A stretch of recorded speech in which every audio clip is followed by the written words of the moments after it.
come to one of the most important parts of the lecture. The biographical sketches. We made it to letter H the other day, so we begin. Daniel Hall, born in 1952. He was born in Pittsfield, Massachusetts. He traveled.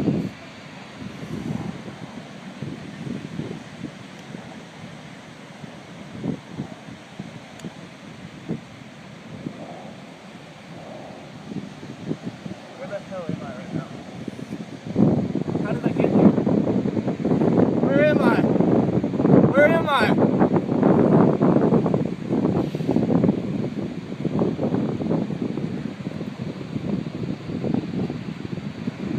I was just in class. Where am I right now? What's going on?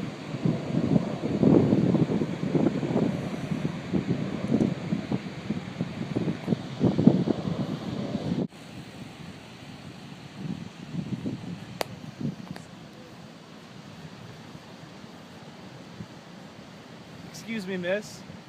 Do you think you could help me? I'm lost. If you can guess my name, I'll help you. I'll read a poem to help you guess my name. I wandered lonely as a cloud that floats on high over vales and hills, when all at once I saw a crowd, a host of golden daffodils. Beside the lake, beneath the trees, fluttering and dancing in the breeze, continuous as the stars that shine and twinkle on the Milky Way, the stretched in never-ending line along the margin of a bay. 10,000 saw I at a glance, tossing their heads in sprightly dance. The waves beside them danced, but they outdid the sparkling waves in glee. A poet could not be gay in second company. I gazed and gazed, but little thought what wealth to me that shows had bought.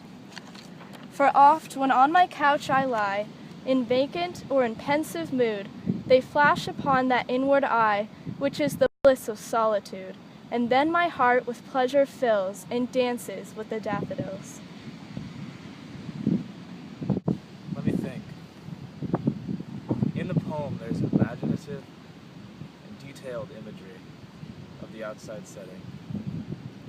And the poem talks about natural things, such as flowers, which bring feelings of happiness and inner peace to the poet and audience. Through the poem, the poet implied that there's a unity in the relationship of man and nature, and that appreciation of naturalism is integral to one's well-being. It must be romanticism. That is correct. Now that you have guessed my name, follow this path to proceed, the path where dreams become reality.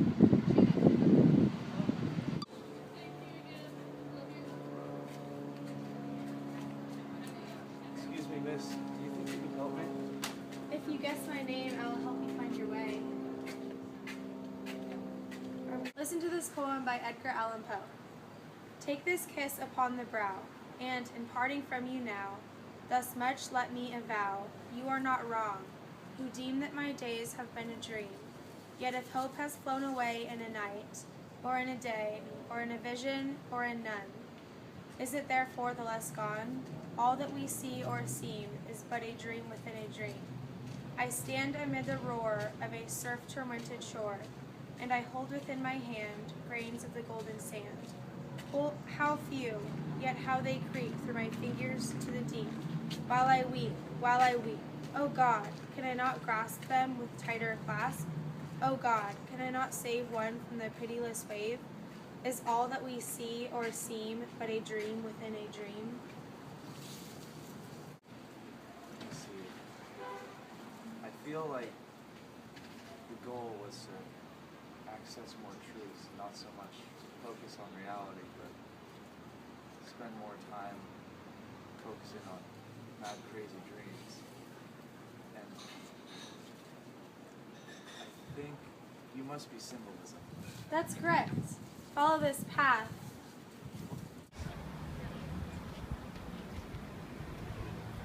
Excuse me, miss. Do you think you can help me find my way home?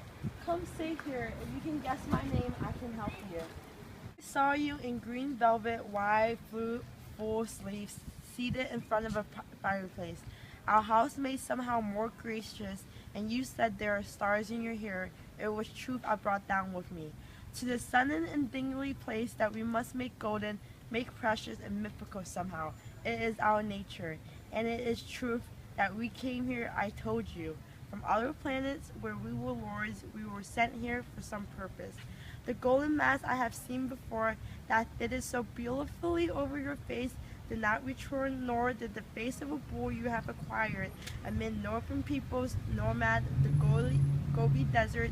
I did not see those tents again, nor the wagons, infinitely slow on the infinite windy plain, so cold every star in the sky was a different color, the sky itself a tangled tapestry, glowing, but almost I could see the planet from where we had come. I could not remember then what our purpose was, but remember the name Mukahakwa. In the dark confronted Silva. The cold light reviewed the mind-blown worlds as simply that I watched them Pugagine. Blowing out, or more simply, one mirror reflecting another, then broke the mirrors. You were no longer in sight, nor any purpose, stared at the new blackness, the wide-born worlds bled, and the mind turned off, a madness or a beginning. The poem seems to be more honest and more focused and into fighting social conformity. I feel like there's a bigger element, and there's also a small level of drugs that had to have gone into that poem. I think you must be the Beat Movement. That is correct. I am the Beef Movement, and this poem was written by Diane D. Prima, titled Buddhist New Year. Go home now? You may as soon as you continue your way along the path.